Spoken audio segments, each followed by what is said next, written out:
And so, as trucks rolled away from Frogmore under grey English skies, one era ended not with a scandal, but with a signature and a woman in navy blue, ensuring it was carried through to the very last door. For someone known for mastering the art of public appearance, Meghan Markle chose a curious response in the days following the final Windsor decor decree: total silence and total absence. While cameras stalked the gates of Frogmore and press helicopters circled over Windsor's shadowed countryside, Meghan was nowhere to be found.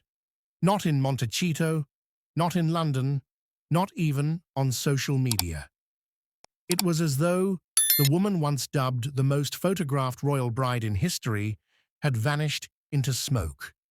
According to two palace sources, Catherine had extended a private invitation to Meghan for a final meeting on royal grounds, a chance to clarify issues surrounding the children, to discuss what personal belongings might be allowed to remain in Frogmore, and perhaps most crucially, to end things with dignity. Meghan did not respond. Instead, her team reportedly sent back a 12-line legal notice through a California-based attorney stating that any in-person conversation outside of representation would be considered non-binding, informal, and potentially prejudicial. It was a cold reply to a warm gesture, and for many insiders, the final confirmation that Meghan had no intention of reconciling on British terms. One royal aide close to Catherine remarked, off record, she, Catherine, did not reach out as an enemy. She reached out as a mother. The rejection was personal. As the Sussex family ghosted the palace moved forward methodically and with the precision of a military maneuver. Frogmore Cottage, the former wedding gift from Queen Elizabeth II to Harry and Meghan, was officially reclassified as a restricted Crown property facility. Over the course of 3 days, moving teams under armed security removed 11 crates of belongings. Each crate was documented with a Windsor Seal inspection checklist. Among the items removed, a collection of designer chairs and light fixtures originally reimbursed under sovereign grant funding, portraits of the late Queen and Prince Philip, gifted to Harry but legally held under temporary royal endowment terms. Jewelry pieces, including a Cartier bracelet, once rumored to have belonged to Princess Diana, now under review due to unclear documentation. One senior household staffer who had worked at Frogmore in 2020 revealed it was eerie. The walls still had family photos. The children's toys were in the corner, but the soul of the house, it left long ago. The cribs, as previously reported, were removed and placed into Kensington Palace archives pending a decision about royal custody rights. All communications infrastructure, including secured telephone lines and classified USB drives, were collected and encrypted. By Thursday morning, Frogmore stood empty, its windows shuttered, its pathlights dimmed. While Meghan remained unseen, Harry's frustration spilled onto paper. His now confirmed letter to the king accused the family of publicly humiliating me like a disobedient schoolboy and turning my birthright into a ledger. But notably, his words were not addressed to his brother, William, now Prince of Wales, and he apparently maintained strict silence for 3 full days. Then, in a carefully scheduled royal event in Manchester, he delivered a short but telling remark. Legacy isn't what we're born into, it's what we protect, especially for those who can't yet speak for themselves. To royal analysts, the subtext was clear, verified by 2 independent sources. The handwritten note from Prince Harry described the eviction as a calculated humiliation designed to strip us not only of title, but of dignity. He added, "If Catherine is the future face of this family, let the world remember she was also the hand that closed the gates." But royal aides were quick to counter. In a rare off-record briefing, a senior palace official responded, "The Princess of Wales did not create the conditions for this decision. She carried out her duty when others would not." That phrase, "when others would not," now echoes across headlines and Twitter threads alike, viewed by many as a thinly veiled swipe at both Charles and William for previously delaying action for the sake of family peace. The sharpest point of controversy now surrounds the children, Archie Harrison and Lilith Diana. According to sources familiar with the Order 17A implementation, Prince William has begun proceedings to secure limited guardianship rights over both children should Meghan and Harry permanently sever their ties with the Crown.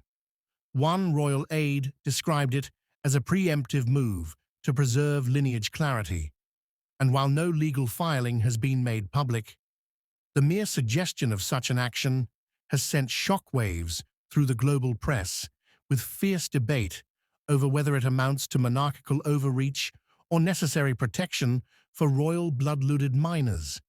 Notably, Catherine has not commented directly on the matter, but her team confirmed she has met privately with child welfare consultants, former royal nannies, and even clergy advisors to discuss ethical guardianship scenarios.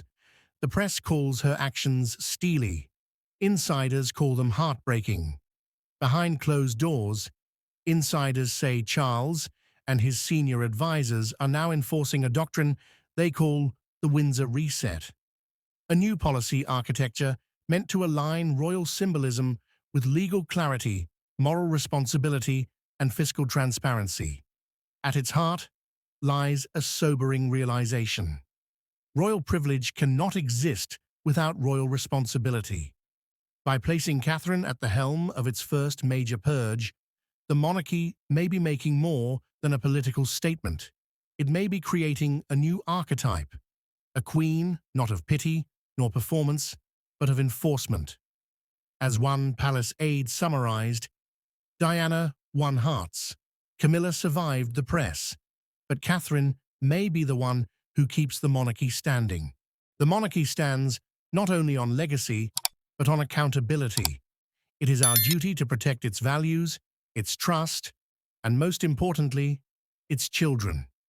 For months, royal watchers had speculated that Charles might delay, perhaps even reverse, action against his youngest son. But behind palace walls, the situation had deteriorated far past diplomacy. According to sources, the king issued the final command, known internally as Order 17A, after a confidential report from royal auditors revealed that private Sussex expenditures drawn from shared sovereign assets had exceeded agreed-upon limits by over 1.2 million. That report was placed directly into Catherine's hands.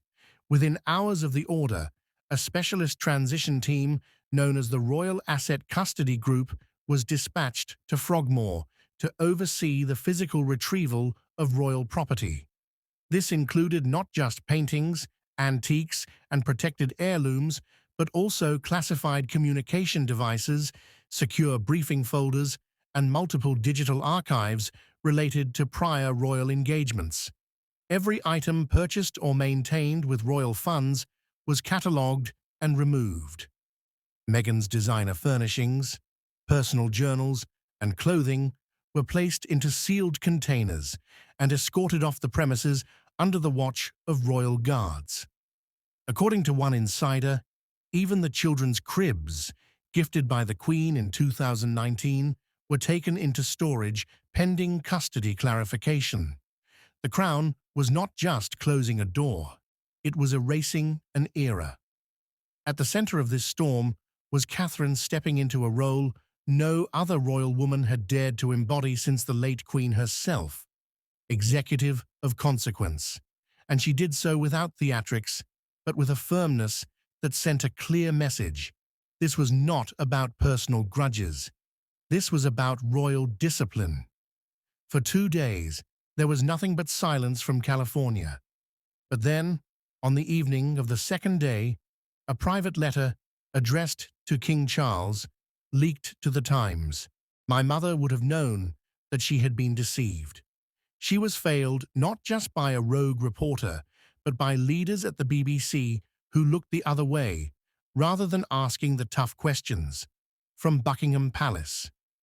Today, His Majesty the King initiated formal proceedings to strip Prince Harry of his titles, honours, and distinctions. On a fog-heavy Tuesday morning in late October, royal security quietly arrived at Frogmore Cottage, the former UK residence of the Duke and Duchess of Sussex. With solemn precision, 2 guards in full Windsor insignia changed the electronic locks, installed motion detectors, and sealed the entrance with an iron clasp engraved with the Crown's cipher. The message was clear: access denied, effective immediately.